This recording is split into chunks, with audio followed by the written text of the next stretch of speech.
everyone, this is Sarika and you are watching ePathshala. Today we are going to discuss about internet. आज हम लोग बात करेंगे internet के बारे में। उससे पहले हम एक छोटा सा मोटिवेशन ले लेते हैं। Don't wait for opportunity, create it. आपको किसी अपॉर्चुनिटी के लिए वेट नहीं करना है, आपको उस अपॉर्चुनिटी को बनाना है। यानी कि कुछ लोग होते हैं, इंतजार करते हैं कि भाई मेरे पास मौका है तब मैं ये काम करूं, लेकिन मौके अगर नहीं आते हैं तो आपको बनाना पड़ेगा। तो ऐसे काम करिए जिससे आपको मौके का इंतजार ना करना पड़े और आप उसे खुद बनाओ और लोगों को भी आप मौका दे सको। तो आइए वीडियो को शुरू करते हैं। हम बात करेंगे इंटरनेट के बारे में, इंटरनेट की हर उस चीज के बारे में जो हमारे लिए जानना जरूरी है। आइए पहली स्लाइड पे चलते हैं। तो सबसे पहला क्वेश्चन है, what is internet? Internet computer का एक विश्वव्यापी इंटरकनेक्टेड नेटवर्क है। देखिए इंटरनेट जो है, अगर आप इसको तोड़ेंगे तो ये दो शब्दों में बना है, इंटर और नेट। तो यहाँ पे जो इंटर वर्ड है इसका यहाँ पे मतलब हो जाता है इंटरकनेक्टेड, और नेट यानी कि नेटवर्क। यानी कि इंटरकनेक्टेड का मतलब आप कह सकते हैं कि आपस में जुड़े हुए। इंटरनेट में बहुत से स्थानीय, राष्ट्र और अंतरराष्ट्रीय नेटवर्क होते हैं।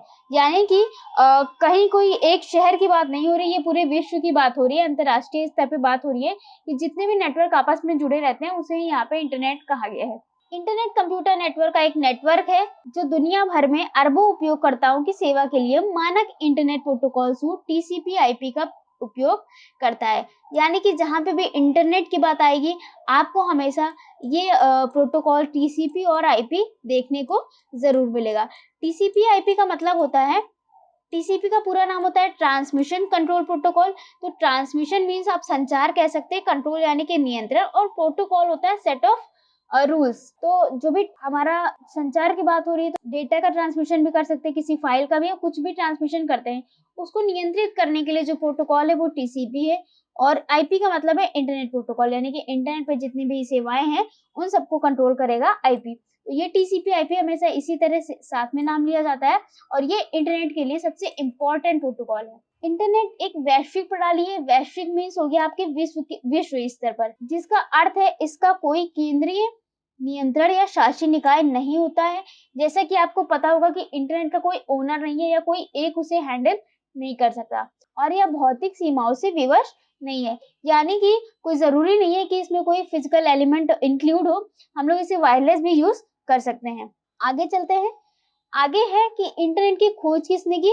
तो 1957 में कोल्ड वॉर के समय अमेरिका ने एडवांस रिसर्च प्रोजेक्ट एजेंसी, जिसे हम लोग आर्फा भी कहते हैं, की स्थापना की। तो आर्फा की स्थापना हुई 1957 में, जिसका उद्देश्य था कि ऐसी टेक्नोलॉजी बनाई जाए जिससे कि एक कंप्यूटर से दूसरे कंप्यूटर को जोड़ा जा सके। तो इसी पे काम करते करते 1969 में इसी एजेंसी ने, जिसे आर्फानेट कहा गया, यानी कि advance research project agency network, तो इसकी स्थापना की गई। और इससे क्या किया जाता था, किसी भी कंप्यूटर को किसी भी कंप्यूटर से जोड़ा जा सकता था। और 1980 तक आते आते इसका नाम जो है वो इंटरनेट कर दिया गया, आर्फा से इंटरनेट हो गया। फिर TCP/IP प्रोटोकॉल को भी इन्वेंट किया गया साथ में, और ये लगभग 1970 और 72 में रे टॉमलिंसन ने ईमेल का आविष्कार किया। आपको पता होगा कि ईमेल को जो है रे टॉमलिंसन ने खोजा था। और अगर भारत में बात की जाती है तो एक नाम आता है शिवा अदुरई, तो उन्होंने भारत में ईमेल का आविष्कार किया था। आगे चलते हैं। अब भारत में इंटरनेट कब शुरू हुआ था? ये तो थी विश्व की बात। भारत में क्या था कि विदेश संचार निगम लिमिटेड, आपने BSNL का नाम सुना होगा लेकिन VSNL का नहीं सुना होगा। तो ये VSNL जो है इसका पूरा नाम है विदेश संचार निगम लिमिटेड। इसके द्वारा जो है 14 अगस्त 1995 में पब्लिकली अवेलेबल कराया गया। अवेलेबल हुआ अभी सिर्फ, उसके बाद जस्ट एक दिन बाद 1995 यानी कि 15 अगस्त 1995 में इस विदेश संचार निगम लिमिटेड की सेवा को पब्लिकली जो है शुरू कर दिया गया। 19 नवंबर 1998 में सरकार ने निजी ऑपरेटरों द्वारा इंटरनेट सेवाओं को उपलब्ध कराने के लिए क्षेत्र को खोला। यानी कि अब जो भी प्राइवेट कंपनीज है, प्राइवेट ऑपरेटर्स हैं, उनके लिए भी ये सारी चीजें उपलब्ध होने लगी। आगे बात करते हैं कि इंटरनेट का सेटअप कैसे किया जाता है। तो काफी लोग सोचते होंगे कि भाई ये इंटरनेट, हम लोग जैसे ही नेट ऑन करते हैं इंटरनेट चालू हो जाता है, वाईफाई ऑन करते हैं इंटरनेट आ जाता है। तो ये सब प्रक्रिया कैसे होती है, ये बहुत ही इंटरेस्टिंग है। तो हम लोग इसके बारे में जानते हैं कि इसमें क्या है। देखिए, भौतिक कॉपर या optical fibre data transmission cable, साथ ही साथ लैन मैन वैन जैसी अन्य नेटवर्क तकनीकों का उपयोग करके इंटरनेट स्थापित करने के लिए किया जाता है। अब देखिए भौतिक कॉपर कुछ देखिए हम लोग इंटरनेट के लिए वायर्स का यूज़ करते हैं जिसमें आपकी कोएक्सियल केबल और ये फाइबर ऑप्टिक या ऑप्टिकल फाइबर भी कहते हैं। इस तरह की चीज़ों को, इस तरह के वायर्स को यूज़ करके हम लोग डेटा को ट्रांसमिशन करते हैं। और साथ में जो टेक्नोलॉजी यूज़ होती है लैन, मैन, वैन के बारे में आप बचपन से पढ़ते आ रहे होंगे अगर आप कंप्यूटर पढ़ते थे। तो लैन में क्या होता है कि जैसे कोई बिल्डिंग है तो उसकी रेंज कम होती है, आपस में बिल्डिंग में ही नेटवर्क साझा हो जाता है, शेयर हो जाता है।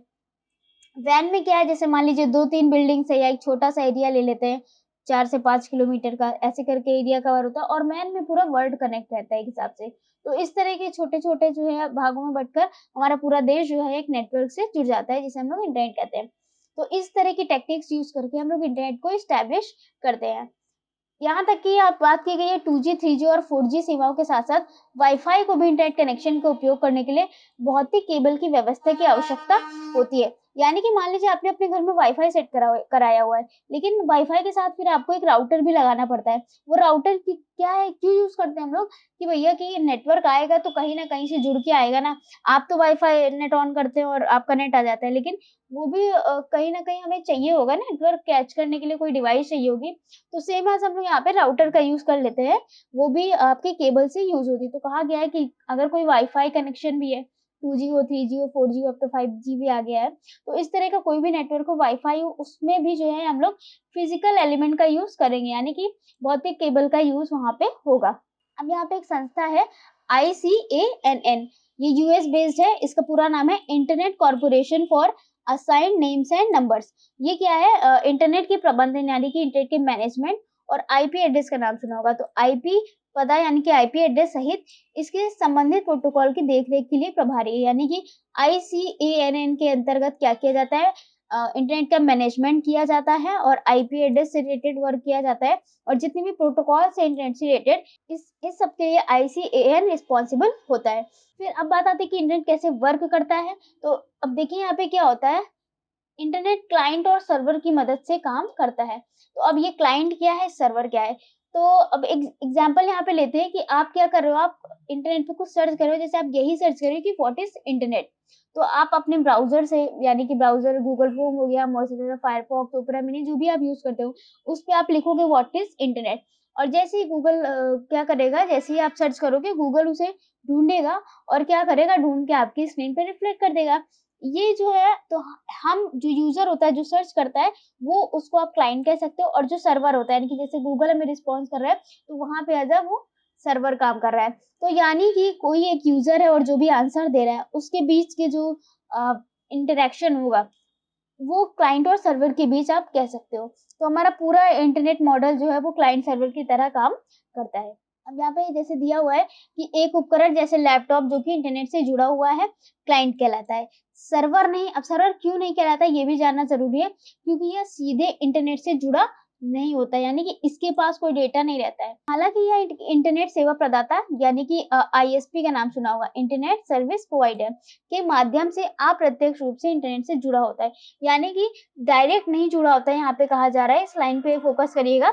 डायरेक्ट नहीं जुड़ा होता है, लेकिन आईएसपी के द्वारा जुड़ा रहता है और एक आईपी पते के द्वारा पहचाना जाता है। अब आपको ये पता होगा जितनी भी डिवाइसेज़ हैं और जितनी भी वेबसाइट्स हैं, सबका एक आईपी एड्रेस होता है, जो कि क्या है, आपकी एक संख्याओं की श्रृंखला है। जैसे अगर एग्ज़ाम्पल ले लूँ, मान लीजिए 192 लिखा है, डॉट 0 लिखा है, डॉट मान लीजिए 121 है और 101 तो इस तरह का कोई अगर आपको नंबर दिखे तो आप समझ जाइएगा कि ये एक आईपी एड्रेस होता है और इसकी जो रेंज होती है वो होती है आपकी 0 से लेके 255 की। तो ये इस रेंज के बाहर कोई नंबर यहाँ पे नहीं हो सकता, जितने भी नंबर आपको यहाँ पे दिए होंगे 255 के अंडर में होंगे।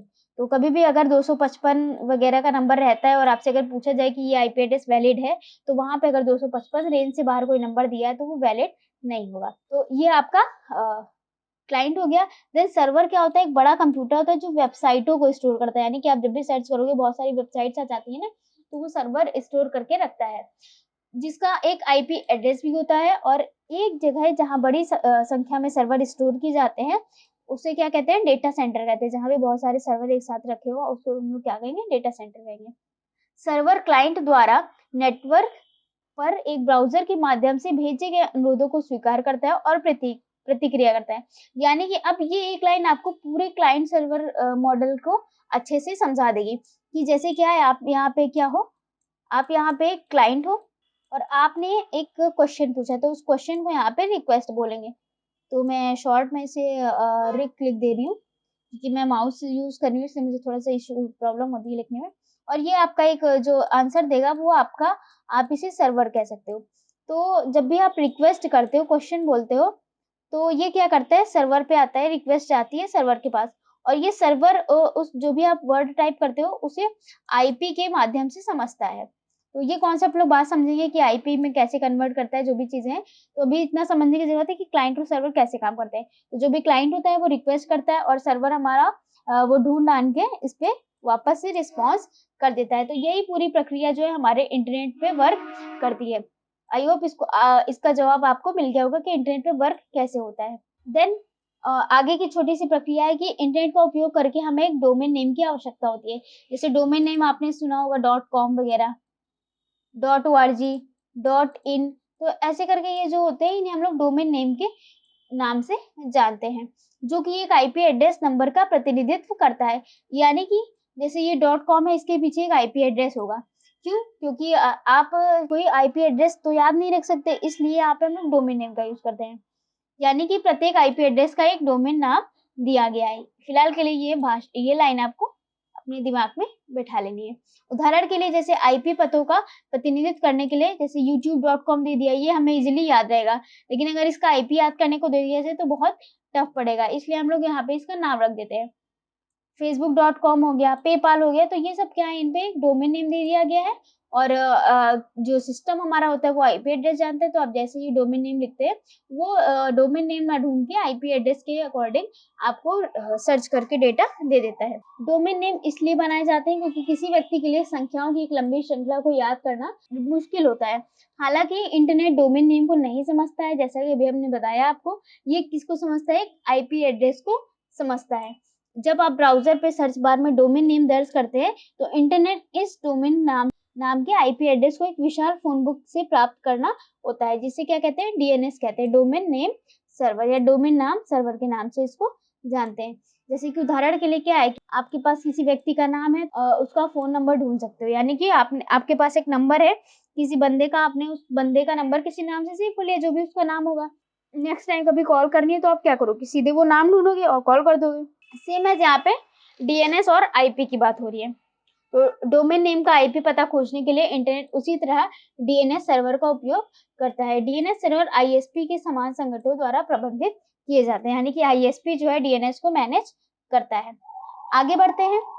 आगे है कि इंटरनेट से रिलेटेड कुछ इम्पोर्टेंट प्रोटोकॉल्स हैं जो कि बहुत ज़रूरी है। जैसे कि सबसे पहले मैंने आपको बताया था टीसीपी आईपी नेटवर्क, है ना? ये इसमें क्या होता है, ट्रांसमिशन कंट्रोल प्रोटोकॉल इसका पूरा नाम होता है। The most popular protocol for linking networks are transmission control protocol, है ना? ये इसका यहाँ पे फुल फॉर्म हो गया। और आईपी का आपका internet protocol. Any communication is split up to into a number of packets that are sent from source of destination. सबसे इंटरेस्टिंग बात ये है कि शायद ही कुछ लोगों को पता हो कि हम लोग जो भी डेटा शेयर करते हैं, कोई भी डेटा हम लोग शेयर करते हैं, जब उसको शेयर करेंगे तो वो छोटे-छोटे टुकड़ों में बँट जाता है।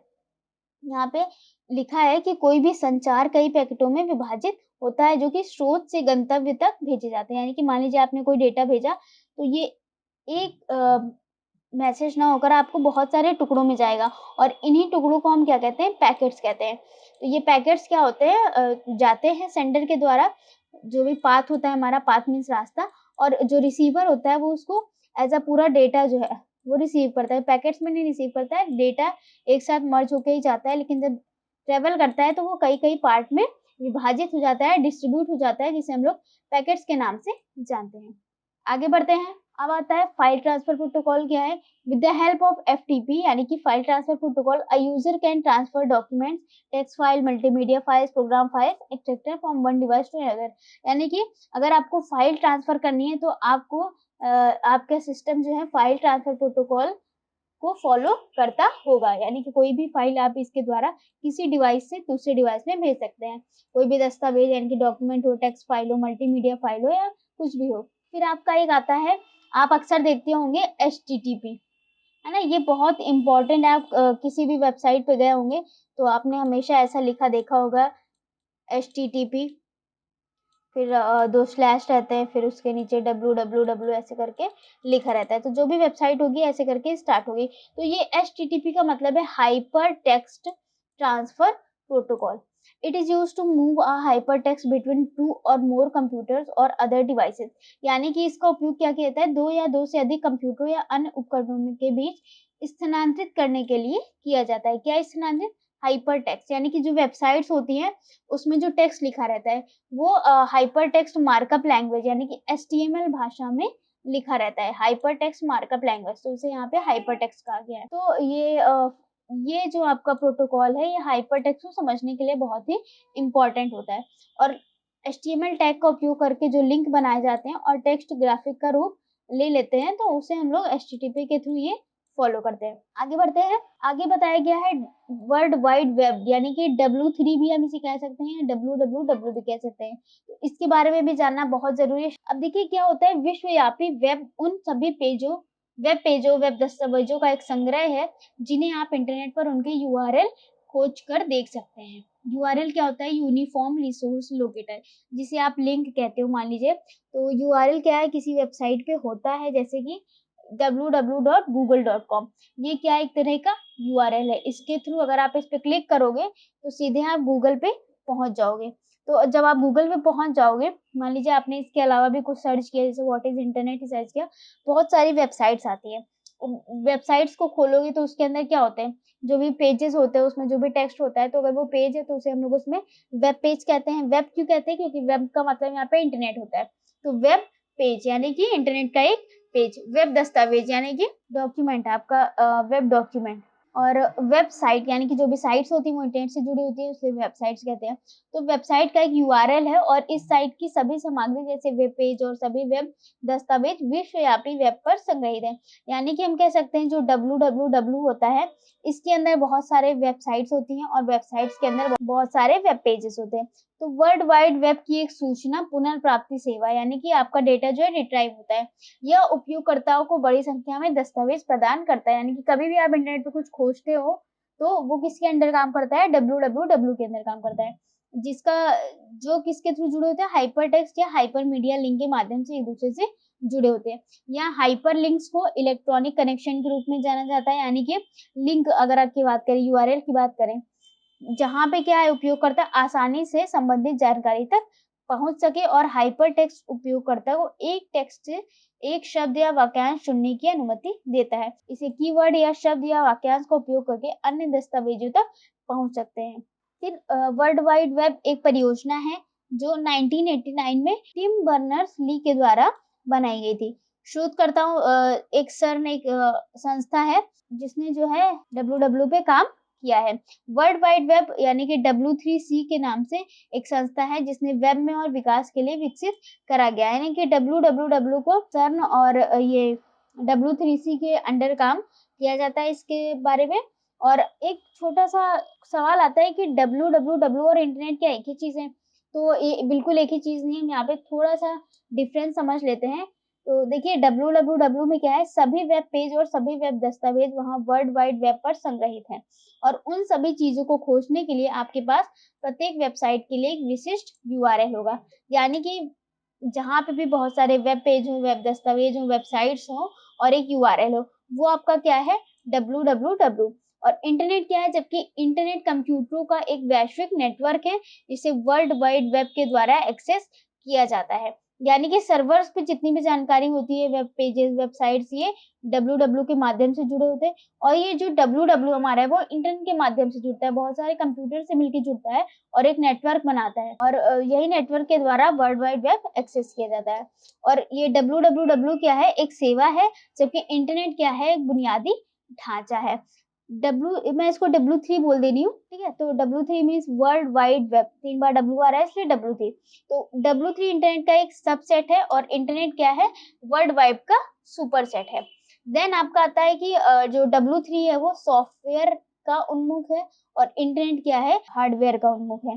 फिर जो W3 है वो HTTP का उपयोग करता है, जबकि इंटरनेट क्या करता है, आईपी एड्रेस की सहायता से वर्क करता है। और www क्या है, यहाँ पे हम लोग इसको पहले पढ़ेंगे इंटरनेट के बारे में, कि इंटरनेट को एक पुस्तकालय के रूप में माना जा सकता है, और उसी पुस्तकालय में अगर मौजूद विभिन्न विषयों की पुस्तकों को वर्ल्ड वाइड वेब माना जा सकता है। यानी कि अगर कोई लाइब्रेरी है तो उसमें जो बुक्स होंगी, उसमें जो कंटेंट होगा वो क्या होगा, www।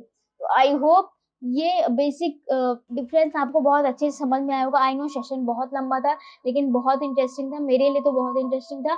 अगर मैं एज ए स्टूडेंट होती तो बहुत इंटरेस्ट से इसको पढ़ती है। अगर आपको अच्छा लगा हो तो वीडियो को प्लीज शेयर जरूर करिएगा और चैनल को सब्सक्राइब जरूर कीजिएगा, और अच्छे अच्छे कमेंट दीजिएगा कि कैसा लगा आपको ये सब जानकर। मिलेंगे नेक्स्ट और इंटरेस्टिंग वीडियो में। अपना साथ आप बनाए रखें। Thank you.